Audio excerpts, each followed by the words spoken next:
Hello friends, मेरा नाम है विशाल राठौर और आप लोगों का बहुत बहुत स्वागत है मेरे इस प्यारे से चैनल पे। तो आज हम लोग स्टार्ट करने वाले हैं क्लास 9th का साइंस का chapter number 13, why do we fall ill. तो बहुत ही प्यारा सा बायोलॉजी का एक ये चैप्टर है और अच्छा खासा स्कोरिंग चैप्टर है। लेकिन बहुत से बच्चे क्या गलती करते हैं, वो ये सोचते हैं कि जो उन्होंने 8th में पढ़ा है ना या अपनी जूनियर क्लासेस में पढ़ा है, तो बेसिक बेसिक सी वही चीज़ें हैं, तो चलो इसको थोड़ा लाइटली लेके चलते हैं। और वो सबसे बड़ी गलती करते हैं, क्योंकि इसमें बहुत सारी ऐसी छोटी छोटी चीज़ें हैं जो आप लोग देखेंगे कि नई भी हैं, इंटरेस्टिंग भी हैं और जूनियर क्लासेस से थोड़ी हटके हैं। ठीक है, तो चलिए स्टार्ट करते हैं। चैप्टर में सबसे पहले बताया हुआ है हेल्थ के बारे में। तो देखो भाई, एक सिंपल सी एक डेफिनेशन है। State is health is a state of physical, mental and social well being of a person. ठीक है, जैसा कि आप लोग देख सकते हैं यहाँ पे लिखा हुआ है, health is general condition of a person, mind and a body. तो हेल्थ की आप लोग अगर देखेंगे तो बहुत सारी डेफिनेशन आप लोगों को मिल जाएंगी। बट जो WHO, वर्ल्ड हेल्थ ऑर्गेनाइजेशन के अकॉर्डिंग जो हेल्थ की एक्यूरेट डेफिनेशन है, ये मॉडर्न डेफिनेशन है। वो लोग कहते हैं कि state of physical, mental and social wellbeing of a person. इसको ऐसे समझ लीजिए कि बंदा फिजिकली सही होना चाहिए, फिट होना चाहिए। ठीक है, मतलब उसको कोई डिजीज़ नहीं होनी चाहिए, उसकी बॉडी में कोई इंजरी, चोट फोट कुछ नहीं होना चाहिए। ठीक है, मेंटल का मतलब ये है कि वो मेंटली बंदा ठीक होना चाहिए। मतलब अगर वो एक अकेले बंद कमरे में भी है तो वो ऐसी कोई ऊट पटांग हरकतें ना कर रहा हो, या उसके मन में कोई उल्टा सीधा विचार ना आ रहा हो। जैसे लोग सोचते हैं कि फांसी लगा लेते हैं या मतलब कुछ भी करते रहते हैं अकेले में, पता नहीं क्या हरकतें। अकेले में इंसान अपनी हकीकत बाहर निकालता है। ठीक है, तो मेंटली वो ठीक हो। और तीसरा है सोशल वेलबींग। सोशल वेलबींग का मतलब ये है कि आप सपोज फिजिकली फिट है, मेंटली भी फिट है, बट किसी इंसान के साथ आपको कैसे बर्ताव करना है, बिहेव करना है, वो आपको नहीं आता। किसी से आप लड़ रहे हो, किसी से मतलब झगड़ रहे हो, कुछ भी कर रहे हो, है ना, उल्टा सीधा बोल रहे हो, तो आप सोशली दूसरों से कैसे बिहेव कर रहे हो, that is also important for a healthy person. तो व्हाट इज़ हेल्थ, ये आप लोग अंडरलाइन कर लीजिए, ये बहुत ही इंपॉर्टेंट है। कि ये जो हेल्थ की डेफिनेशन है वो ये कहती है कि health is a state of physical, mental and social wellbeing of a person. ठीक है, तो चलिए आगे चलते हैं। जो वर्ल्ड हेल्थ डे है ये 7 अप्रैल को मनाया जाता है। ठीक है, ये भी वर्ल्ड हेल्थ डे ने ही ये हेल्थ डे जो इन्होंने मतलब मार्क किया है, ये 7 अप्रैल को किया है। ये भी WHO ने किया है बेसिकली। ठीक है, तो इसने कुछ और पॉइंट्स लिखे हुए हैं, चलिए पढ़ते हैं। Health is a state of being well enough to function well physically, mentally and socially, जैसा कि हमने अभी डेफिनेशन में देखा था। फिर ये बोलता है कि the disease infections can be prevented bye lifestyle, exercise, proper sleep, enough relaxation, modification, taking balance diet, good personal health and hygiene, and also maintaining a clean and healthy surrounding. इसका मतलब क्या हुआ, इसका मतलब भी सिंपल सा है कि मतलब जैसे मेरी बॉडी में चोट है या कोई इंजरी है या मेरे को बीमारी है, तो मैं कोई दवाई नहीं ले रहा हूँ, मैं कुछ नहीं ले रहा हूँ और मैं अपने आप ठीक हो रहा हूँ। ठीक है, ऐसा होता है। मतलब ये कोई नई चीज़ नहीं है, पहले भी लोग, या आप जानवरों को भी देख सकते हैं, उनको थोड़ी ना डॉक्टर मरहम पट्टी करने आता है, उनको रोड पे चोट लगती है, जो भी बीमार पड़ते हैं वो अपने आप ठीक हो जाते हैं, है ना। तो वैसे ही इंसान भी है। तो अगर कई बार आपने देखा होगा बुखार में या फिर अब बिना दवाई के भी ठीक हो जाते हैं, है ना। तो मैं तो हो जाता हूँ। तो ये क्या, इससे क्या पता चलता है कि आप हेल्दी हैं। ठीक है, जैसे हाथी है, हाथी का घाव कहते हैं कि बहुत जल्दी भर जाता है। ठीक है, तो मैं ये नहीं कहूँगा कि इंसान का भी उतना ही जल्दी भरता है, बट अगर हम फिजिकली फिट हैं, हम एक्सरसाइज करते हैं, अच्छा खाना खाते हैं, प्रॉपर स्लीप लेते हैं, है ना, रिलैक्स करते हैं। ठीक है, तो ये सब चीज़ें करने से हमारे दुख दर्द घाव जल्दी भर जाते हैं। ट्रीटमेंट इन्वॉल्व्स किलिंग और द माइक्रोब्स पैथोजन। ठीक है, तो ट्रीटमेंट इन्वॉल्व्स मतलब ट्रीटमेंट कब होगा, जब उसकी बॉडी में जब कोई बड़ा वायरस या कोई जानलेवा बीमारी आ गई है, तब वो उसका इलाज हमें करना पड़ता है। ठीक है, तो ये हेल्थ के बारे में WHO ने हमें कुछ चीज़ें बताई हैं या अवेयरनेस हमें दी है कि हमें ये करना चाहिए, एक्सरसाइज करनी चाहिए, प्रॉपर स्लीप लेना चाहिए, है ना। और बीमारी हो जाए तो हमें फिर ट्रीटमेंट कराना चाहिए। ऐसा नहीं है कि घर पे बैठे रहो, हमें ट्रीटमेंट कराना चाहिए। हम लोग बहुत ही मॉडर्न ज़माने में रह रहे हैं। इसके बाद है सिग्निफिकेंस ऑफ हेल्थ, क्यों ज़रूरी है हेल्थ हमारे लिए। ठीक है, तो देखते हैं। Good health has the following advantages. It increases our working efficiency and help us to perform various activity at our best. देखो भाई, ये इसने बहुत अच्छी चीज़ लिखी है। अगर एक बंदा हेल्दी है ना, तो वो हमेशा अपने दिमाग में ये सोचेगा कि जो भी काम मैं कर रहा हूँ वो बेस्ट करूँ, है ना। या वो ये सोचेगा कि जो मैंने कल किया था उससे ज़्यादा बेहतर आज करूँ, या मैं एक इंसान से ज़्यादा एफिशिएंट वर्क करूँ, एक नॉर्मल इंसान से ज़्यादा काम करूँ, बेहतर काम करूँ, है ना। तो ये जो वर्किंग एफिशिएंसी है ना हमारी, ये कब अच्छी होगी, कब ज़्यादा होगी, जब हम हेल्दी होंगे, है ना। अगर हमारे शरीर में छोटी सी भी चोट लगी है, घाव है ना, हड्डी टूटी है, फोड़ा निकला है, या बीमार है, सर दर्द है, छोटी सी छोटी चीज़ भी अगर हो गई तो फिर हम वो काम एफिशिएंटली नहीं कर पाएंगे। ठीक है। सपोज़ आप लोगों के पेट में दर्द हो रहा है या सिर में दर्द हो रहा है, तो आप लोग ये वीडियो इतना ध्यान से नहीं देख पाएंगे क्योंकि आपका ध्यान वहीं रहेगा, तो कॉन्सेंट्रेट नहीं कर पा रहे ना, दैट मीन्स वर्किंग एफिशिएंसी आपकी सुनने की कम हो गई है। Okay, it help us to cope with the social and mental pressure without much difficulty. Suppose हमारे आसपास कोई सोशल या मेंटल प्रेशर है, वर्क डन आ गया बहुत ज़्यादा है ना, वर्कलोड है, या कोई टेंशन चल रही है माहौल में, होता है ना एनवायरनमेंट में बहुत ज़्यादा तनावपूर्ण है, या लड़ाई झगड़ा चल रहा है किसी से, तो हम ऐसी चीज़ों से हमारा दिमाग शांति से पेश पाता है ना, हम कोप कर पाते हैं अपने सोशल एनवायरनमेंट से। वो कब हो पाएगा? जब हम हेल्दी होंगे, है ना। It makes our life joyful. अच्छा, एक बात मैं आपको बता दूं, सपोज आप लोग कहीं घूमने गए हैं, ठीक है, बट आपकी तबीयत ठीक नहीं है, तो आपको कुछ भी अच्छा नहीं लगेगा। आप कितनी भी अच्छा जगह चले जाओ, कितने भी पैसे खर्च कर लो, लेकिन अगर आप हेल्दी नहीं है, आपको थोड़ा सा भी कोई प्रॉब्लम है ना, तो आपको मज़ा आएगा ही नहीं। इवन छोटा सा जुकाम भी अगर आपको हो गया ना, आपका मज़ा ख़राब हो जाएगा। ठीक है, तो good physical and social environment, तो इसने ये बोला है कि हमारी लाइफ को ये जॉयफुल बनाता है। क्या? एक अच्छी health. The condition necessary for good health are, अच्छा अगर सपोज मुझे अपनी हेल्थ गुड रखनी है, देखो ये सब चीज़ जो हम पढ़ रहे हैं, आप लोगों को लग रहा होगा कि ये क्या पढ़ रहे हैं, बेसिक सी चीज़ें हैं, ये क्यों हमें पढ़ाया जा रहा है। भाई ये बहुत इंपॉर्टेंट है, एग्जाम के पॉइंट ऑफ व्यू से ही नहीं बोल रहा हूँ, वैसे भी ये सब चीज़ें हमें पता होनी चाहिए, बाकी एग्जाम में तो आएगा ही। तो जिस तरह से ये पॉइंट्स इसमें लिखे हुए हैं, ये आपको याद करने हैं। तो कंडीशन नेसेसरी क्या क्या है एक अच्छी हेल्थ के लिए? देखो भाई, good physical and social environment, आपका फिजिकल और सोशल एनवायरनमेंट अच्छा होना चाहिए। मतलब जैसे आप लोग देखते होंगे कि स्लम्स हैं, तो वहाँ पे रोड कच्चे हैं, टूटे फूटे हैं, गड्ढों में पानी भरा है, मच्छर हैं, गंदगी है, कीचड़ है, गटर खुला हुआ है ना, तो ये एक फिजिकल एनवायरनमेंट अच्छा नहीं है। और सोशल एनवायरनमेंट, अगर सपोज आपका फिजिकल एनवायरनमेंट अच्छा है, ठीक है, ये सारी चीज़ें जो मैंने बोली ये सब सही है आपके यहाँ, बट एक सोशल एनवायरनमेंट अच्छा नहीं है, लोग वहाँ के अच्छे नहीं हैं, लड़ते रहते हैं, बात नहीं करते, या बर्ताव अच्छे से नहीं करते, तो भी आप हेल्दी नहीं रह सकते, है ना, क्योंकि मेंटली भी हमें ठीक रहना बहुत ज़रूरी है।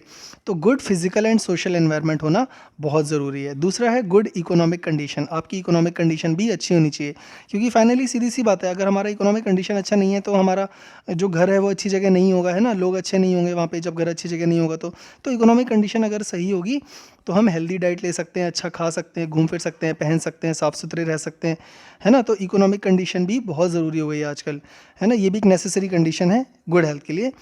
एक्टिव लाइफस्टाइल, हाँ ये बहुत ज़रूरी है। एक्टिव लाइफस्टाइल का मतलब ये हुआ कि इंसान को कुछ ना कुछ करते रहना चाहिए काम।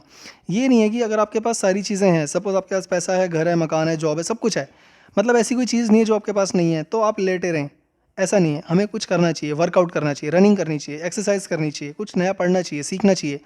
एक हेल्दी और वर्किंग एक्टिव लाइफस्टाइल हमें अपनी रखनी ही पड़ेगी, तभी हम हेल्दी रहेंगे। ठीक है, ज़्यादा आराम करने से भी हमारा शरीर मतलब ओबेसिटी हो सकती है, और भी बहुत सारी चीज़ हो सकती हैं। Good physical and social environment includes clean surrounding, good sanitation, proper garbage disposal and clean drinking water. ठीक है, जैसे कि इसको पढ़ के आप लोग समझ ही गए होंगे कि सराउंडिंग क्लीन होनी चाहिए, सैनिटेशन सही होना चाहिए, गार्बेज डिस्पोजल प्रॉपर होना चाहिए, साफ़ पीने का पानी होना चाहिए। पानी का पानी तो भाई बहुत ही ज़रूरी है साफ़ होना, क्योंकि अगर ये नहीं होगा तो बहुत सारी बीमारियाँ हमको हो सकती हैं। ठीक है, तो नेक्स्ट पॉइंट है good economic condition includes job opportunities for earning to have nutrition food and led a healthy life. तो जब आप अच्छा कमाएंगे तो अच्छा खाएंगे, मैंने बताया था ना, अच्छा खाएंगे, अच्छे रहेंगे, अच्छे साफ़ सुथरे रहेंगे, अच्छी जगह रहेंगे, तो इकोनॉमिक कंडीशन का बहुत ज़रूरी है हेल्दी होने के लिए। ठीक है, क्योंकि तभी जब जॉब अपॉर्चुनिटीज़ होंगी तभी आपके पास अर्निंग सोर्स होगा, है ना। ठीक है, active lifestyle includes regular exercise and health conscious attitude. जैसे कि मैंने बताया कि आपको एक्सरसाइज करनी चाहिए, रनिंग करनी चाहिए, है ना, वर्कआउट करना चाहिए, तो ये सारी चीज़ें इसमें बताई हुई हैं। तो ये जो 3 पॉइंट इसमें लिखे हैं ना, condition necessary for good health, तो इन्हीं 3 पॉइंट्स को ये नीचे एक्सप्लेन करके बताया हुआ है। ठीक है, चलिए आगे चलते हैं। Personal and community issues both matter for health. देखो भाई, community issue and personal issue ये दोनों ही बहुत ज़रूरी हैं हेल्थ के लिए। देखते हैं कैसे। It refers to maintenance, protection and improvement of whole community in which an individual live. अगर सपोज कोई इंसान किसी जगह रहता है, वो अपने घर में तो साफ़ सुथरा रहता है, घर उसका मतलब प्रॉपर है, सब कुछ है, लेकिन घर से बाहर जैसे निकलता है ना, वहाँ पे लोग अच्छे नहीं हैं, एनवायरनमेंट अच्छा नहीं है, कूड़ा बिखरा रहता है, तो ऐसा नहीं होना चाहिए। जिस कम्युनिटी में, जिस सोसाइटी में हम रहते हैं, वो पूरा का पूरा साफ़ सुथरा और अच्छा होना चाहिए। ठीक है, ठीक है। इसके बाद है personal and community health are supplementary to each other. Personal और कम्युनिटी हेल्थ दोनों ही एक दूसरे के लिए ज़रूरी हैं। अगर कम्युनिटी अच्छी है तो पर्सनली भी हम साफ़ सुथरे होंगे, अगर हम पर्सनली भी साफ़ सुथरे हैं तो हम कम्युनिटी को भी साफ़ रखने में मदद ही तो कर रहे हैं। ठीक है, तो we protect our self by keeping our body clean, हमें रोज़ नहाना चाहिए और साफ़ कपड़े पहनने चाहिए। For this we also require a good and healthy environment in our surrounding. ठीक है। और क्या कर सकते हैं, we can have this only by means of community health and development. So both personal and community health are interrelated. तो personal and community health inter related है, जैसे कि मैंने बताया ना, अगर आप साफ सुथरे हैं तो आप कम्युनिटी को साफ रखने में हेल्प कर रहे हैं, और कम्युनिटी साफ है तो आप भी साफ है ना भाई, क्योंकि हम अकेले घर में साफ सुथरे बैठ के साफ सुथरे नहीं रह सकते ना। ठीक है। इसके बाद है बीइंग हेल्दी और बीइंग डिजीज़ फ्री से। अच्छा, एक बंदा है वो कहता है कि मैं हेल्दी हूँ, और एक दूसरा बंदा है वो कहता है आई एम डिजीज़ फ्री, मुझे कोई बीमारी नहीं है। तो मैं क्या समझूं कि ये जो डिजीज़ फ्री बंदा है क्या वो भी हेल्दी है? नहीं, हम ऐसा नहीं कह सकते, क्योंकि जो डिजीज़ फ्री बंदा है ये सिर्फ डिजीज़ फ्री है, लेकिन ज़रूरी नहीं है कि ये मेंटली भी सही हो, इसकी बॉडी में कोई इंजरी भी ना हो, है ना। तो हेल्दी होना मतलब अलग है और डिजीज़ फ्री होने का मतलब अलग है। ठीक है। एक बंदा है वो एकदम सूखी हड्डी है, मरियल है, ठीक है, उसको खाना पीना अच्छा नहीं मिलता, उसका बैलेंस डाइट प्रॉपर नहीं है, ठीक है, लेकिन उसको कोई बीमारी नहीं है, तो that is only disease free.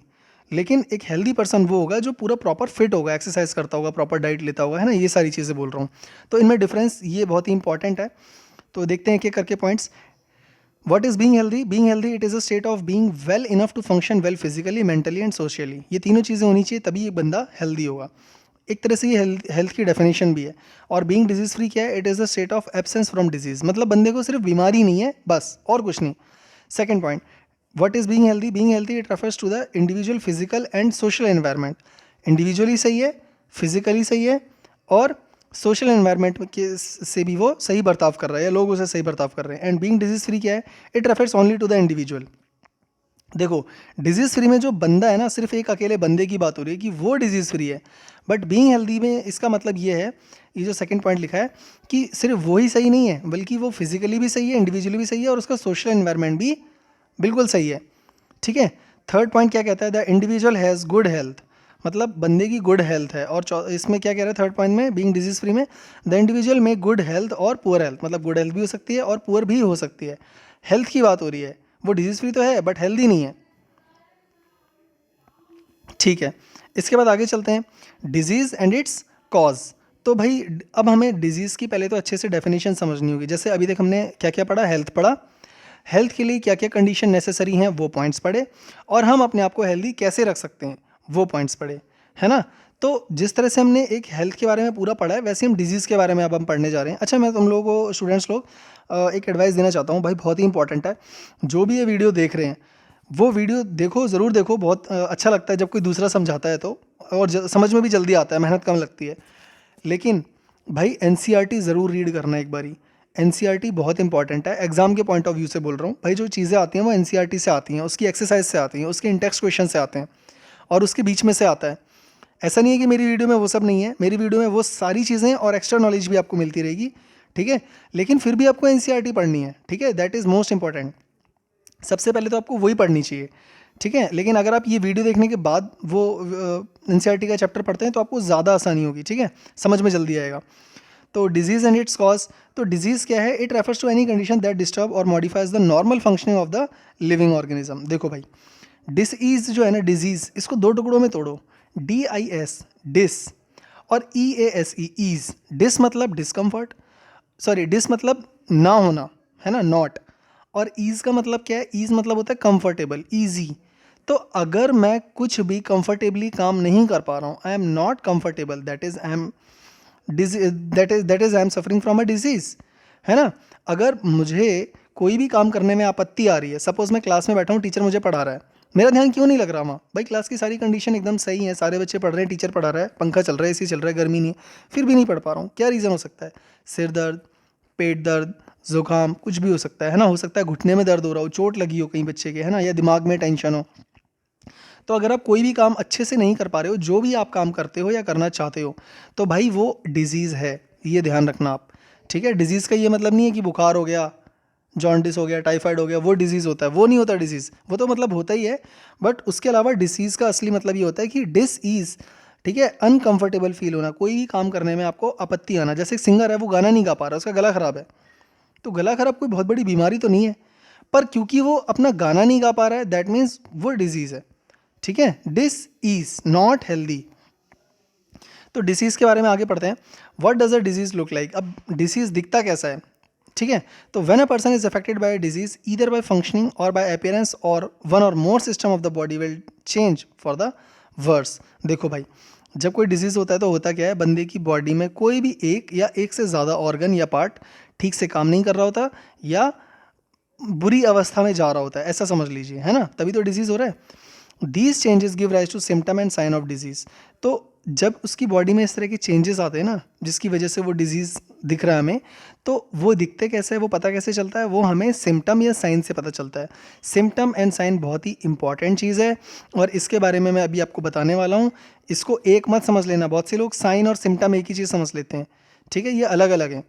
तो on the basis of symptom the physician look for the sign of a particular disease and conduct test for the confirm of disease.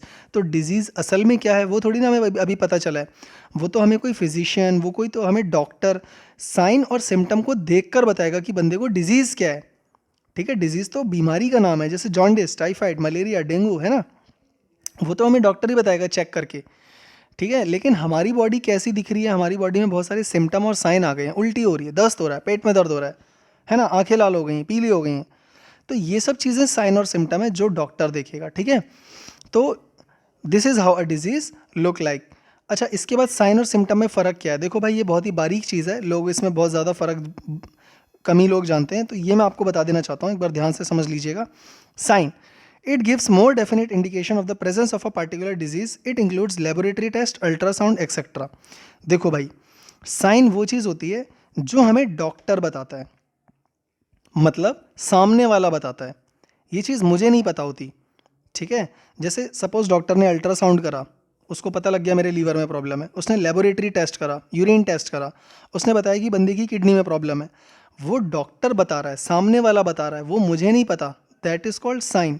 Sign is something that are physician और a doctor, है ना, और second person tell me, ठीक है, after conducting many test in laboratories, है ना, that is called the sign. And what are symptoms, symptom वो चीज़ें होती हैं जो मेरे अंदर हो रही हैं, मुझे तो पता है लेकिन सामने वाले को नहीं पता। जैसे सपोज़ अभी मुझे ना बुखार आने वाला है, मान लीजिए, तो ऐसा तो नहीं है कि एकदम से अभी मैं ठीक बैठा हूँ और एक सेकंड में बुखार आके बैठ गया मेरे सिर पे, नहीं, ऐसा नहीं होता है। धीरे धीरे चेंजेस आते हैं, पहले मेरा सिर भारी होगा, है ना, फिर मेरे को थोड़ा गरम गरम सा लगेगा बॉडी में कि मेरी बॉडी गर्म हो रही है, फिर मैं थोड़ा आलसी सा हो जाऊँगा, बेड पे लेट जाऊँगा। तो ये जो चीज़ें हो रही हैं, क्या ये सामने वाले को दिख रही हैं? नहीं, ये सिर्फ मुझे ही पता लग रही हैं, है ना, ये मैं ही फील कर पा रहा हूँ, that are called the symptoms. तो सिम्टम्स और the disease are the indication that we feel as being wrong और universal, such as hold, headache, loose motion, ठीक है। तो ये चीज़ें सामने वाले को नहीं दिखती, ये मुझे हो रही होती हैं या फिर एक बीमार बंदे को हो रही होती हैं जो वो खुद फील करता है, that are called the symptoms. और उन सिम्टम्स का चेक करके या टेस्ट कंडक्ट करके डॉक्टर बताता है कि साइन क्या है, ठीक है। अच्छा, इसके बाद आगे चलते हैं, कॉजेज़ ऑफ डिजीज़। हाँ, आ गया आपके लिए इंपॉर्टेंट क्वेश्चन कि डिजीज़ के कॉजेज़ क्या हैं। अब सवाल ये उठता है कि बीमारी आखिर होती क्यों है। तो बीमारी होने के कोई एक रीज़न नहीं है, ऐसा नहीं है कि एक बंदा था, वो बीमार था, मैं उसके पास गया, मैंने उससे बात करी और मैं बीमार हो गया, that is the only reason. No no no no no, ऐसा नहीं है। हमेशा किसी बीमार बंदे से हमें बीमारी नहीं आती, और भी बहुत सारे रीज़न है। तो चलिए स्टार्ट करते हैं। Disease are caused by, first, pathogen like virus, bacteria, fungi, protozoan और वॉर्म्स। देखो ये तो बेसिक सी चीज़ें जो कि हम लोग सब जानते हैं कि वायरस से, बैक्टीरिया से, फंजाई से, प्रोटोजोआ से, वॉर्म से, इन सब चीज़ों से बीमारी आती है ना। दूसरा है poor health and under nourishment. देखो मान लो आपका पुअर हेल्थ है, मतलब आप पहले से ही इतने कमज़ोर हो, सूखे हो, आपको बैलेंस डाइट नहीं मिल रहा, आपको अच्छा खाना नहीं मिल रहा, है ना, या आप एक्सरसाइज नहीं करते, आप पहले से ही इतने आलसी हो, तो बीमारी जब आएगी तो आपको जल्दी पकड़ेगी, है ना। तो poor health and under nourishment जो है, ये भी एक रीज़न है डिजीज़ का। तीसरा है हेरिडिटरी एंड जेनेटिक डिसऑर्डर। देखो कुछ लोगों में बीमारियां ना जेनेटिकली आती हैं, हेरिडिटरी, कि भाई दादा को थी, फिर मम्मी पापा को हुई, अब हो सकता है आपको भी हो जाए, भगवान ना करे, है ना। पर कुछ बीमारियां ऐसी होती हैं जो कि, जैसे कैंसर है, तो ये हेरिडिटरी होती है, जनरली ये हेरिडिटरी होती है, ठीक है। तो ये भी एक रीज़न है डिजीज़ का। चौथा है lack of proper treatment, immunisation. देखो भाई, इसमें जो इम्यून सिस्टम की बात की गई है वो पॉइंट नंबर 2 में बात की गई है। Poor health and under nourishment लिखा है ना, ये एक तरह से इम्यून सिस्टम आपका कमज़ोर है, जिसकी वजह से आपको बीमारी जल्दी लग गई है। ऐसा नहीं है कि और लोगों को नहीं लग सकती, भाई उनको भी लग सकती थी, पर उनका इम्यून सिस्टम अच्छा था, उनका शरीर लड़ सकता है उस बीमारी से, आपका नहीं लड़ सकता, आप नहीं खाते अच्छा खाना, आप अंडर नरिशमेंट है, आपका बैलेंस डाइट अच्छा नहीं है, आपकी पुअर हेल्थ है, आपका, है ना। इसी वजह से यहाँ पे थी इम्यून सिस्टम की बात, बट ये जो फोर्थ पॉइंट इसने बोला ना, lack of proper treatment immunisation, that is another thing. देखो इम्यूनाइजेशन जो होता है वो होता है हमारे शरीर को बेवकूफ़ बना करके हम बाहर से उसको स्ट्रांग बना रहे हैं, स्ट्रांग बना रहे हैं, स्ट्रांग बना रहे हैं, ठीक है। ऐसे समझ लो कि जैसे एक बीमारी है, ठीक है, और मेरा शरीर उससे नहीं लड़ सकता, वो मर जाएगा डेफिनेटली, तो मैंने उसको बाहर से एक इंजेक्शन दिया और मेरा जो शरीर है वो उस बीमारी से लड़ने के लिए कुछ सीख गया। फिर मैंने कुछ सालों बाद दोबारा इंजेक्शन दिया अपनी बॉडी को एक, मेरी बॉडी अंदर से ही उस बीमारी से लड़ना सीख गई। अच्छा, उस बीमारी से मेरा मतलब है जिस बीमारी के अगेंस्ट मैं ये इंजेक्शन दे रहा हूँ। तो एक तरह से मैं बाहर से शरीर को इम्यून सिस्टम प्रोवाइड करा रहा हूँ कि अगर फ्यूचर में बेटा ऐसी बीमारी आई ना तो लड़ने के लिए तैयार हो जाइयो, प्रैक्टिस कर ले अभी से। तो जो पोलियो दवाई खिलाई जाती है वो कुछ इसी तरीके का काम करती है। तो lack of proper treatment immunisation, तो बचपन में जो जितने भी टीके लगते हैं ना, है ना, खसरे का टीका, पोलियो का ये वो, और पोलियो ड्रॉप्स पिलाई जाती हैं, वो सब ये इसीलिए होती हैं। तो जो लोग ये नहीं पीते हैं दवाई या इंजेक्शन को नहीं लगते हैं टीके वगैरह, तो उनको प्रॉब्लम होती है। चौथा है एनवायरमेंटल पोल्यूशन, एयर वाटर, ये भी रीज़न है। देखो भाई, अगर एयर हमारा क्लीन नहीं है, वाटर क्लीन नहीं है, एयर पोल्यूशन, वाटर पोल्यूशन बहुत ज़्यादा है ना, गंदा पानी पी रहे हैं, है ना, सैनिटाइजेशन साफ़ नहीं है, तो ये सब चीज़ों से भी बीमारियां होती हैं। तो ये 5 मेन रीज़न है जो आपको याद करने हैं, ठीक है। इसके बाद आ जाइए टाइप ऑफ डिजीज़ पे। देखो भाई, type of diseases, there are many types of diseases, but we can classify them on the basis of different things. जैसे on the basis of duration, अगर मैं ड्यूरेशन के बेस पे देखूं तो डिजीज़ 2 टाइप्स का है, एक्यूट एंड क्रोनिक, ठीक है। एक्यूट डिजीज़ वो होता है जो छोटे समय के लिए होता है, क्रोनिक डिजीज़ वो होता है जो लंबे समय के लिए चलता है ना। एक्यूट डिजीज़ देखो क्या होता है, जैसे बुखार आ गया नॉर्मल, तो बुखार तो 1 हफ्ता ज़्यादा से ज़्यादा, है ना, 1.5 हफ्ता। या ज़ुकाम हो गया, ज़ुकाम भी 1 हफ्ते तक ही चलता है जनरली, है ना, 1 हफ्ता, 1.5 हफ्ता, 5 दिन ऐसे। तो ये जो चीज़ें हैं ना, ये एक्यूट डिजीज़ में काउंट की जाती हैं। आप लोग स्कूल की छुट्टी मारेंगे तो आप ये एक्यूट डिजीज़ का बहाना दे सकते हो, कोई दिक्कत नहीं है ना भाई।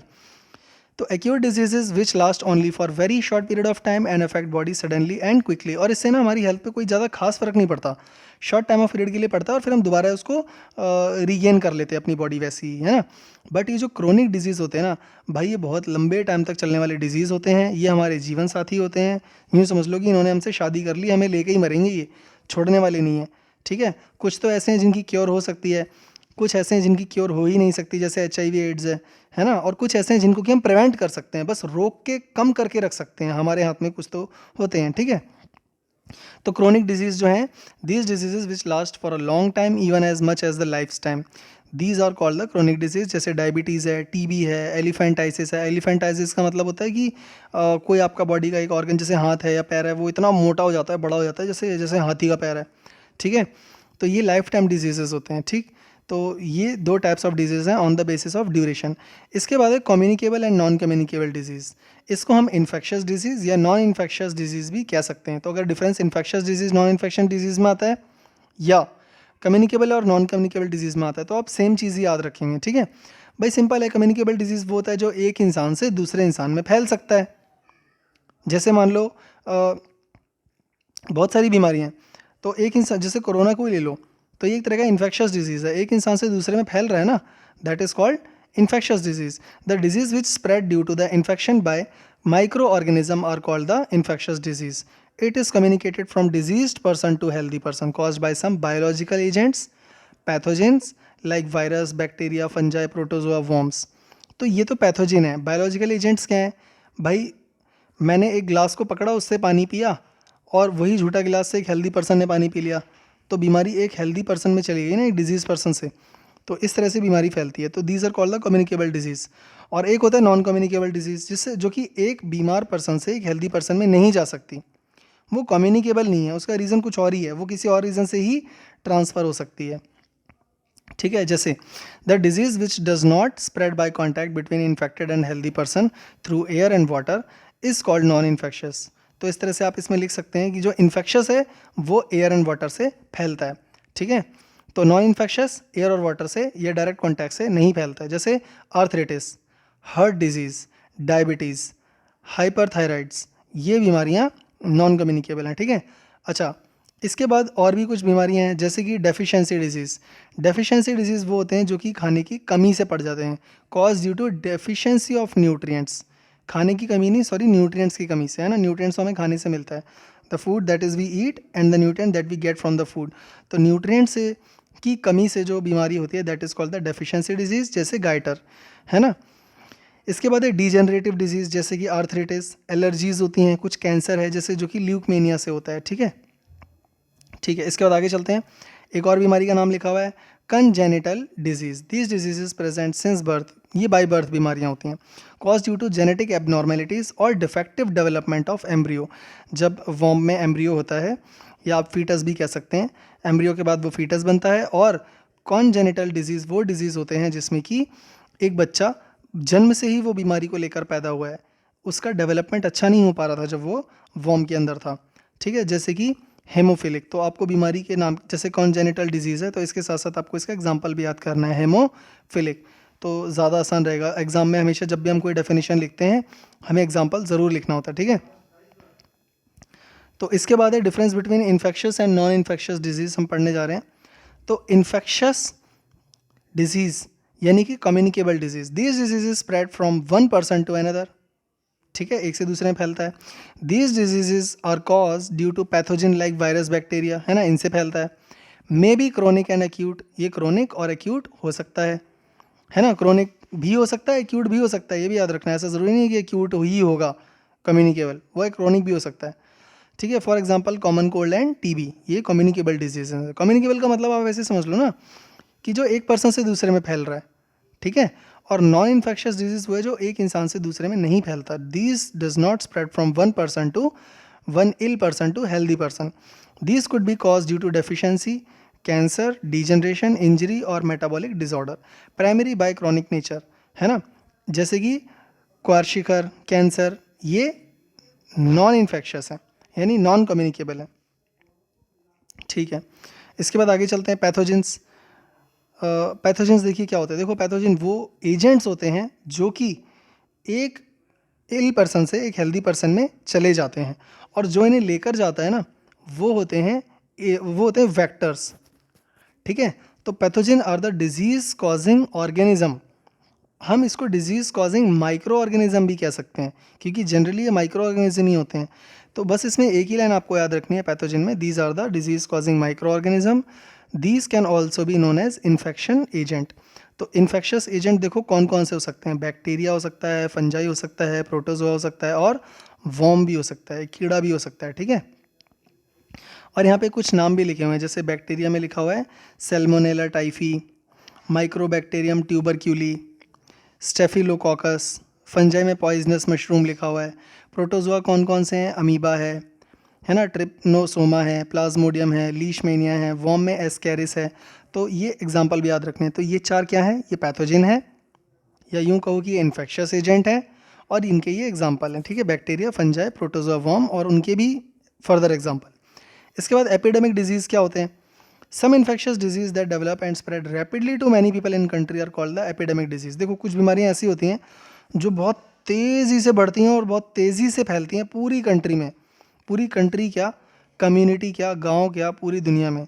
इसका बेस्ट एग्जांपल है कोरोना वायरस, ठीक है। तो इन्फेक्शियस डिजीज़ ये एक तरह का इन्फेक्शियस डिजीज़ है, मतलब कि ये कम्युनिकेबल डिजीज़ है, ठीक है, जो कि एक पर्सन से दूसरे में बहुत वाइग्रसली तेज़ी से फैल रहा है, that is called epidemic disease. Microorganisms and their discourse, देखो यहाँ पर एक टेबल मैंने यहाँ पे लगाया हुआ है, आप लोग देख सकते हैं, बहुत ही इंपॉर्टेंट और बहुत ही अच्छा है। जैसे कि इन्फेक्शियस एजेंट कौन है और उससे होने वाली बीमारियाँ कौन कौन सी, क्योंकि एग्जाम में जब क्वेश्चन आता है ना तो वो ऐसे ही आता है कि भाई कॉलेरा किससे होता है, कौन से पैथोजन से होता है, तो आप लोग फंजाई लिख देंगे तो गलत हो जाएगा, वहाँ लिखना है बैक्टीरिया। मलेरिया किससे होता है, तो वहाँ पे आपको प्रोटोजोआ लिखना होगा, ठीक है। तो इस तरह से ये मैंने टेबल यहाँ पे लगाया हुआ है, आप लोग इसको याद कर लीजिए। जैसे वायरस है, तो वायरस से कौन कौन सी बीमारी होती हैं, डेंगल, एरलपॉक्स, पोहो, फ्लू, फॉक, common cold, influenza, measles, chicken pox, AIDS, hepatitis B. Bacteria से cholera, pneumonia, typhoid, TB, tetanus, anthrax, food poisoning, syphilis. Fungi से स्किन इन्फेक्शन, रिंगवॉर्म, एथिलिटिस, गुट। और प्रोटोजोआ से मलेरिया, काला अजहर लीशमेनिया से होता है, ठीक है, एमीबिक डिसेंट्री, स्लीपिंग सिकनेस, और वॉर्म से होता है इंटेस्टाइनल वॉर्म इन्फेक्शन, एलिफेंटाइसिस। तो एलिफेंटाइसिस बहुत खतरनाक बीमारी है, इंटेस्टाइनल वॉर्म तो एक बार को ठीक भी हो सकता है, एलिफेंटाइसिस बहुत मुश्किल हो जाता है ठीक होना। इसमें हमारी बॉडी का एक ऑर्गन बहुत बड़ा हो जाता है हाथी के जैसा, या हाथ हो जाएगा या पैर हो जाएगा, ठीक है। और ये लॉन्ग टर्म यानी क्रोनिक डिजीज़ भी है। और ये जो बीच में टेबल में आपको दिख रहा है ना वायरस के सामने SAS, HIV एड्स, ये इसका एग्जाम्पल है। जैसे वायरस, कौन सा वायरस? HIV AIDS. HIV एक वायरस है, एड्स बीमारी है, ठीक है। तो बैक्टीरिया, सैल्मोनेला, टीफी, स्ट्रेप्टोफिलोकोकस, मैंने ऊपर बताया था ना एग्जाम्पल बैक्टीरिया की, तो ये वो बैक्टीरिया हैं जिनसे की बीमारियाँ होती हैं, ठीक है। आप लोग ये भी हैंड टू हैंड याद कर लीजिए, ठीक है। सारी चीज़ें एक ही टेबल में मिल जाएँ तो बहुत अच्छा होता है ना। इसके बाद आगे चलते हैं। Disease spread from affected person to healthy person, मतलब वो कौन कौन से वे हैं, कॉमन मेथड हैं जिनसे कि डिजीज ट्रांसमिट होता है, ठीक है। जैसे कि यहाँ पर ये एक इन्फेक्टेड पर्सन यहाँ पर है, ठीक है, और इस साइड हमारा हेल्दी पर्सन है। तो कैसे कैसे बीमार पड़ सकता है? देखो, सबसे पहले है डायरेक्ट कॉन्टैक्ट। डायरेक्ट कॉन्टैक्ट में हैंड शेक कर रहा है ना, उसका पर्सनल रिलेशनशिप है, उसकी मदद से, सेक्शुअल रिलेशनशिप की मदद से फैल सकता है, तो वो भी एक तरीके का डायरेक्ट कॉन्टैक्ट ही होता है। दूसरा है बाय एयर, मतलब खांसा, छींका और वो हवा में रह गया उसका माइक्रोब, तो आप वहाँ भी घूम रहे हैं तो आपको भी हो सकता है वो, है ना। तीसरा है, ये भी एक तरीके का डायरेक्ट कांटेक्ट ही है, कपड़े, कंघी, तौलिया, बर्तन, गिलास, इन सब चीज़ों की मदद से भी बीमारियाँ ट्रांसफ़र होती हैं, ठीक है। इसीलिए तो कोरोना वायरस में बोल रहे हैं इतना कि हाथ धो ताकि फैले ना। थर्ड है बाई फूड, किसी का झूठा खाने से उसकी बीमारी हो सकती है। उसके बाद है बाई फूड, बाई मॉस्क्यूटो। देखो, मॉस्क्यूटो एक वेक्टर है, मैंने बताया था वेक्टर और पैथोजिन में फ़र्क है। पैथोजिन तो माइक्रोब है, disease causing micro organism. Vector वो है जो उसको कैरी करके एक जगह से दूसरी जगह ले आ रहा है। तो मॉस्क्यूटो है, इंसेक्ट है, फ्लाई है, ये क्या है? ये वेक्टर्स हैं, ठीक है। और एक डॉग इन्फेक्टेड विद रेबी, एक रेबीज़ वाला कुत्ता है और उसने एक इंसान को, हेल्दी पर्सन को काट लिया, तो उससे भी हो सकती है उसको बीमारी, ठीक है। तो ये सारे मेथड्स थे एक इन्फेक्टेड पर्सन से हेल्दी पर्सन को बीमार करने के। इसके बाद है means of spread of infectious disease, ठीक है, कि इन्फेक्शियस डिजीज़ यानी कम्युनिकेबल डिजीज़। देखो, इन्फेक्शियस डिजीज़ कौन सा होता है? कम्युनिकेबल डिजीज़, ठीक है। तो इसके बारे में हम पढ़ने जा रहे हैं। एक सेकेंड, हाँ, means of spread of infectious disease, कि कैसे फैलता है। भाई, ये लोग जो आप पढ़ रहे हो ना चीज़ें, इसको सिर्फ एग्ज़ाम के पॉइंट ऑफ व्यू से नहीं पढ़ना है, अपनी ज़िंदगी में भी इस पर ध्यान देना है, क्योंकि बीमारियाँ ऐसे ही फैलती हैं। हम लोग जल्दबाजी में, है ना, बहुत ज़्यादा केयरलेसनेस दिखाते हैं, जो कि हम ही पे भारी पड़ता है। हम लोग ध्यान नहीं देते इन चीज़ों पे, पर ये बहुत ही खतरनाक, जानलेवा साबित हो सकती है हमारे लिए, ठीक है। तो अब हम एक मॉडर्न ज़माने में रह रहे हैं, तो साफ़ सुथरा रहना बहुत ज़रूरी है। पहले तो चलो इतनी चीज़ें होती नहीं थी या लोगों को पता नहीं होती थी, अब तो पढ़ाया जा रहा है ना आपको, ठीक है। तो infectious disease spread from an infected person to a healthy person through air, water, food, vector, physical contact and sexual contact. क्या क्या बोला इसने? Air, person through air, water, food, vector, physical contact and sexual contact, इन सब से बीमारियां फैलती हैं। इन्फेक्शियस डिजीज़ फैलते हैं, कम्युनिकेबल डिजीज़ फैलते हैं, ठीक है। जैसे थ्रू एयर में इसने कैसे समझाया है वो, जैसे ये सब वही चीज़ें जो मैंने अभी आपको ऊपर बताई हैं, फिर भी एक बार देख लेते हैं। थ्रू एयर में कह रहा है by sneezing and coughing the microbe spread into the air and enter into the body of a healthy person like common cold, tuberculosis and pneumonia, ठीक है। थ्रू वाटर में क्या बोल रहा है? The microbes enter into our body by drinking, eating and polluted and contaminated water, food like cholera, amoebic and dysentery. ये बीमारियां इन्हीं से होती हैं, डिसेंट्री हो गया, है ना, और डायरिया हो गया, ये सब गंदा पानी पीने से ही होती हैं बीमारियां। इसके बाद है vector, some infected organisms like dog, cat, monkey, mosquito, male female anopheles, female anopheles mosquito spread the diseases to a healthy person when they bite them like rabies, malaria, dengue, yellow fever etcetera, ठीक है। ये सारी बीमारियां हैं जो कि किससे होती हैं? वेक्टर से होती हैं। इसके बाद है STD, through sexual contact. Sexually, STD का फुल फॉर्म है सेक्सुअली ट्रांसमिटेड डिजीज़, ठीक है।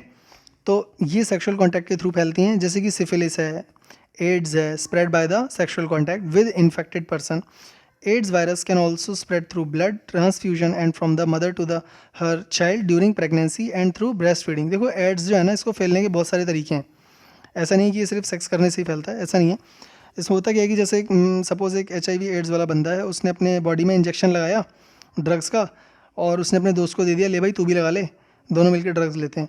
तो अब एक तरह से ब्लड कंटेमिनेट हो चुका है उस बंदे का जो हेल्दी था, तो ऐसे फैलता है, ठीक है।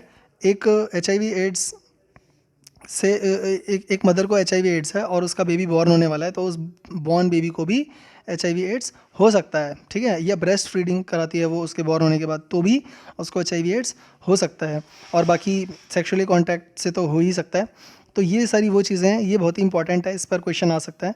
थ्रू फिजिकल कॉन्टैक्ट जैसा कि हम लोगों को पता है, some disease are spread when we use the cloth, food etcetera by using infected person. इससे कौन कौन सी बीमारियाँ होती हैं? Scabies and fungal infected. ठीक है, इसके बाद देखो एड्स का फुल फॉर्म दिया हुआ है एक्वायर्ड इम्यूनो डेफिशिएंसी सिंड्रोम। देखो मैं आपको बता दूं, जो एड्स है ना वो कोई बीमारी तो है ही, लेकिन साथ ही साथ ये जो हमारी बॉडी का इम्यून सिस्टम है ना उसको तोड़ती है।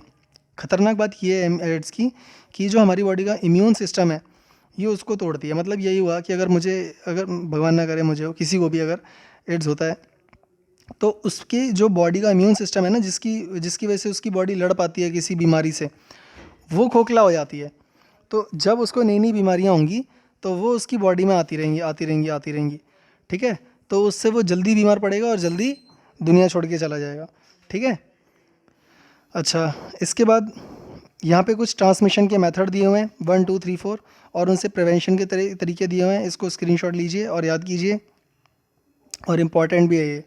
ठीक है, इसके बाद है organ specific and tissue specific manifestation. देखो disease causing microbe enter the body by different mean. हमारे शरीर में बीमारियाँ ना अलग अलग मतलब अलग अलग एंट्री पॉइंट सबका अलग अलग है ना। नाक से जा सकते हैं, स्किन से जा सकते हैं, जैसे मच्छर ने काटा तो स्किन से उसने एक तरह से मुझे एक पैथोजन दे दिया, लेकिन वो अटैक कहाँ करेगा? अटैक तो मेरे ब्रेन पे करेगा ना, दिमागी बुखार होगा मुझे, है ना। या मान लो किसी बंदे ने खांसा या छींका हवा में और मैंने सांस ले ली, तो वो मेरे अंदर कैसे गया? उसका एंट्री पॉइंट क्या है? मेरा नोज़ या माउथ। ठीक है, तो ये अलग अलग एंट्री पॉइंट हैं, बट जो टारगेट पॉइंट है, टारगेट साइट है, वो अलग अलग है। तो disease causing microbes enter the body by different means and goes to different organ and tissues. The sign and, अब पता कैसे चलेगा कि वो कहाँ टारगेट करेगा? वो उसके साइन और सिम्टम से पता चलेगा, जैसा कि मैंने ऊपर बताया था। The sign and symptom of the disease will depend on the tissue organ which the microbes target. Microbes which enter through the nose are likely to go to lungs. Bacteria which cause TB of lungs, tuberculosis of lungs. ठीक है, Microbes which enter through the mouth are likely to stay in the gut. जो mouth से जा रहा है वो गले में जल्दी अटैक कर सकता है, या हमारे डाइजेस्टिव सिस्टम में, जैसे लीवर है तो लीवर पे अटैक कर सकता है, जैसे जॉन्डिस हो गया। Virus which cause AIDS enter the body through the organs during contact and spread through the lymph to all parts of the body and damage immune system. ठीक है, इसका भी मोड अलग अलग तरीके का है, जैसे कि मैंने अभी आपको बताया था।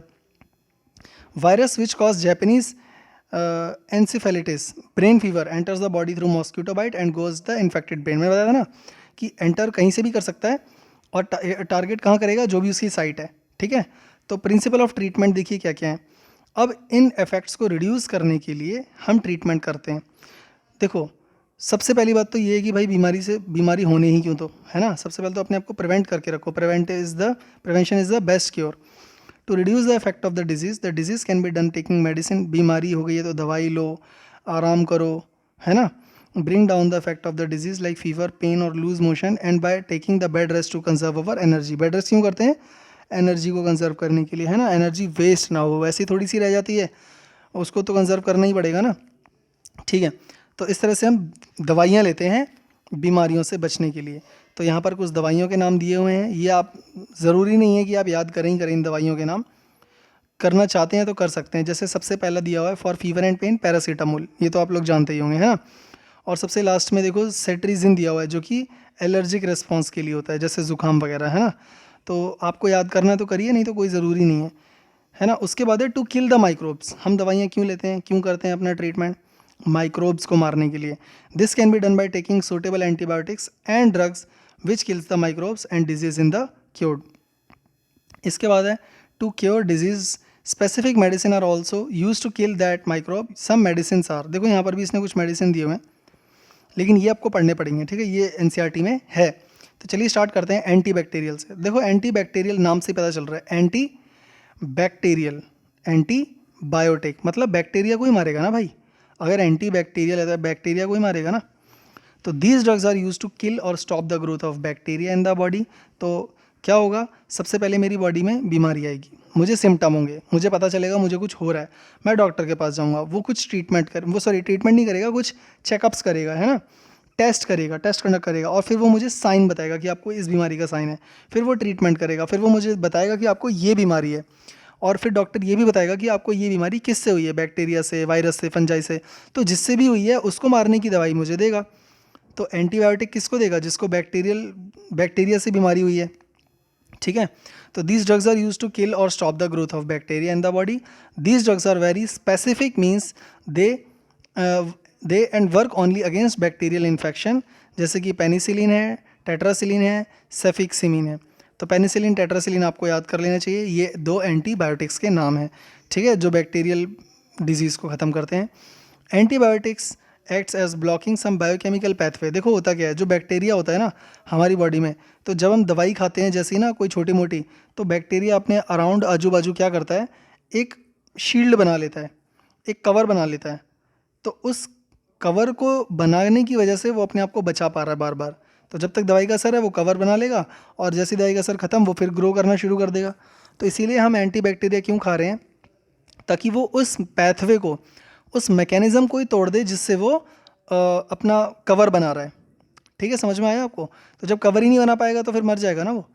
तो antibiotics acts as blocking some biochemical pathway that are important for bacterial growth. Like many bacteria make cell wall after division protect themselves, but the antibiotics block the pathway that is required to build cell wall, and thus bacteria dies and diseases is cured. ठीक है, समझ में आ गया? लेकिन virus के case में ऐसा नहीं हो सकता। वायरस जो है ना वो कुछ ज़्यादा ही अलग कैटेगरी का है, वो खतरनाक कैटेगरी का है। उसके लिए हमें अपना इम्यून सिस्टम को मजबूत करना पड़ता है, और वो इम्यून सिस्टम के लिए ही हम वैक्सीनेशन, इम्यूनाइजेशन, ये सब चीज़ें अभी पढ़ने वाले हैं, आने वाला है, ठीक है। इसके बाद है एंटीवायरल मेडिसिन। तो एंटीवायरल मेडिसिन कब देंगे? जब कोई इसको वायरल बीमारी चल रही होगी इंसान को, जो होता है ना, जैसे वायरल चल रहा है, बोलते हैं ना फीवर, वायरल चल रहा है, इस मौसम ही है भाई, बुखार या ज़ुकाम है, तो उसको एंटीवायरल मेडिसिन दिया जाएगा। एंटी फंगल, जब उसको कोई फंगस इन्फेक्शन होगा, these drugs are used only against fungal infection. Anti protozoal इन मेडिसिन कब दी जाएगी? जब उसको प्रोटोजोअल इन्फेक्शन होगा तब उसको वो ड्रग्स दिए जाएंगे, है ना। Anti helminthic medicine, these medicine can use to treat infections as cause, और एंटी वॉर्म के अगेंस्ट दी जाएगी। इसके बाद प्रिवेंशन का प्रिंसिपल क्या है? देखो, prevention is better than cure, मैंने बताया था ना भाई, प्रिवेंशन करने के लिए हम खुद को पहले बीमारी होने ही क्यों दें, है ना। इसके बाद है जनरल वे ऑफ प्रिवेंशन, हम क्या क्या कर सकते हैं। देखो भाई, हमारे हाथ में जो है वो यही है कि हम publicly and personally hygiene maintain करें, बैलेंस डाइट लें, प्रॉपर एक्सरसाइज करें, बीमारी से दूर रहें, गंदी जगह से दूर रहें, साफ़ कपड़े पहनें, नहाएं, प्रॉपर एंड सफिशेंट फूड खाएं, है ना, हेल्दी लोगों से ही मिलें, ठीक है। तो ये सब चीज़ें हैं जिससे कि हम अपना इम्यून सिस्टम बढ़ा सकते हैं। Airborne disease can be prevented by living in condition for that are not crowded. तो एयरबॉर्न डिजीज़ वहीं ज़्यादा होता है जहाँ पे क्राउडेड जगह होती है, ठीक है। इसके बाद waterborne diseases can be prevented by providing safe drinking water. Vectorborne diseases can be prevented by providing clean environment, ठीक है। इसके बाद स्पेसिफिक वे ऑफ प्रिवेंशन है, आप लोग इसका स्क्रीनशॉट लेके इसको पढ़ लीजिएगा एक बारी, बहुत ही इंपॉर्टेंट है, ठीक है। वैसे इसमें यही सब बताया गया कि इसमें इम्यूनाइजेशन के बारे में बताया गया है, तो चलो पढ़ ही लेते हैं क्योंकि इंपॉर्टेंट तो ये है ही, और बहुत ज़्यादा इंपॉर्टेंट है इम्यूनाइजेशन के बारे में। There are diseases specific measure which are use to fight them, it is done by immunization. कुछ बीमारियां ऐसी होती हैं जिसको हम इम्यूनाइजेशन से ही लड़ सकते हैं, क्योंकि ये इंपॉर्टेंट है इम्यूनाइजेशन, इसलिए इसको ध्यान से सुन लीजिए। This is the process for introducing a weakened pathogen inside the body of the host to fool his her immune system. मैंने आपको बताया था ना, हम अपनी बॉडी को फूल बना रहे हैं, बेवकूफ़ बना रहे हैं, और क्यों बना रहे हैं? ताकि वो अपना इम्यून सिस्टम बेहतर बनाए, ठीक है। देखो ऐसे समझ लो कि मेरी बॉडी में सपोज़ पोलियो होने के चांस हैं, तो जब कोई न्यू बॉर्न बेबी बॉर्न होता है तो उसको बहुत सारे टीके लगते हैं, तो उसमें से मैं एक बीमारी ले रहा हूँ पोलियो, जो कि वायरस से होता है।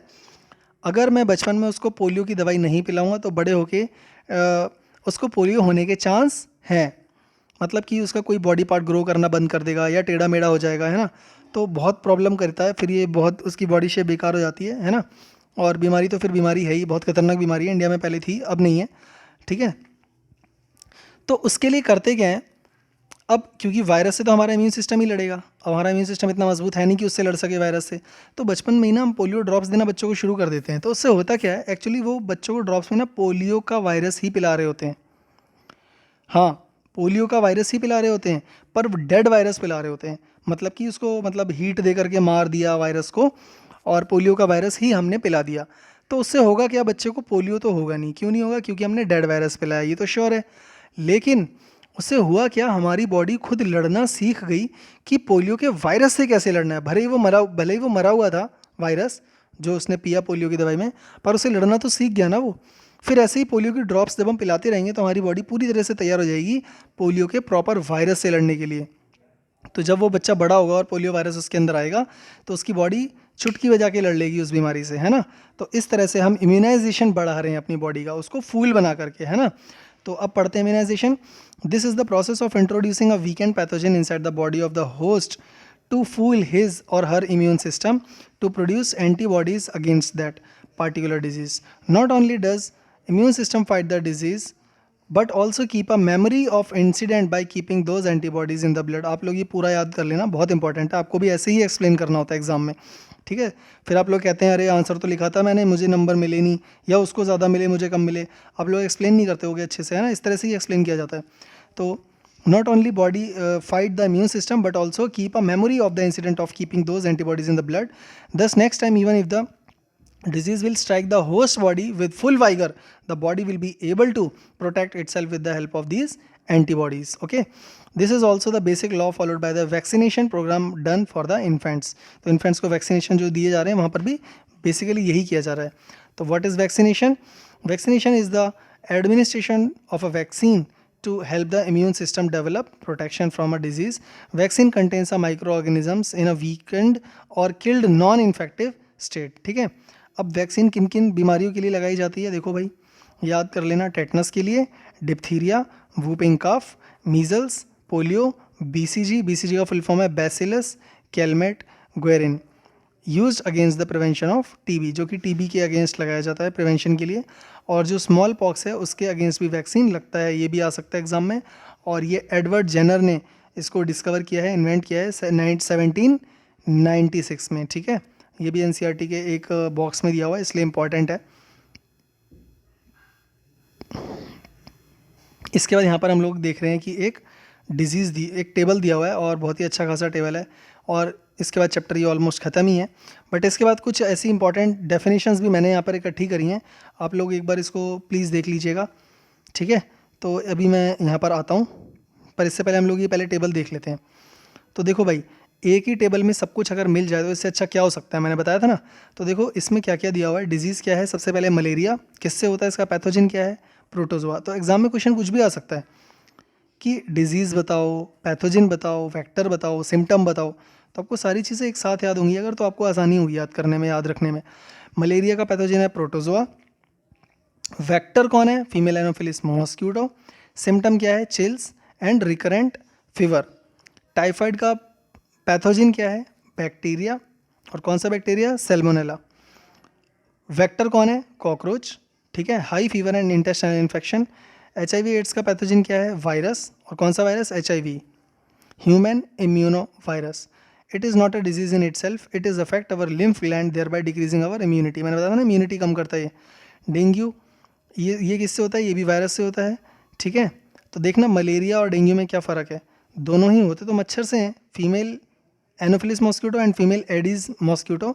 लेकिन पैथोजन देखो ज़रा, मलेरिया क्या कैरी कर रहा है, मलेरिया के लिए कैरी होता है प्रोटोजोआ, और जबकि डेंगू के लिए वायरस, ठीक है। तो इसका है फीमेल एडीज मॉस्क्यूटो, इसमें होता क्या है, हेडेक और fever.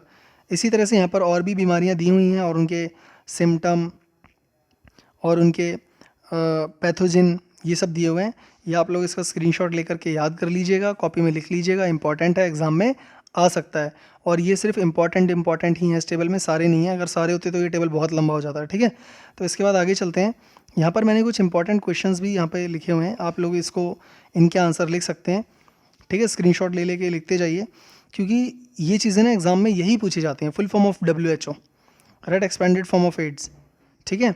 Name the method of treatment of infectious disease, ये एग्जाम्पल लिखो। तो इस तरह से long answer, short answer question पूछे जाते हैं, ठीक है। तो आप लोग इसका स्क्रीनशॉट लेके आंसर अटैम्प्ट करने की कोशिश कीजिए। तो इसके बाद मैं आगे चलता हूँ। हाँ देखो भाई, एक्यूट और क्रोनिक डिजीज़, इसका टैबुलर फॉर्म में एक ये दिया हुआ है, आप लोग इसका स्क्रीनशॉट ले सकते हैं। क्रोनिक डिजीज़ हमारी हेल्थ को कैसे अफेक्ट करता है, ये दिया हुआ है कि भाई मैंने आपको बताया ना, शॉर्ट टर्म के लिए होता है, हमारा वेट डिक्रीज़ कर सकता है, सॉरी मैं शायद गलत बोल रहा हूँ, क्रोनिक डिजीज़ वो होता है जो लंबे समय के लिए होता है ना।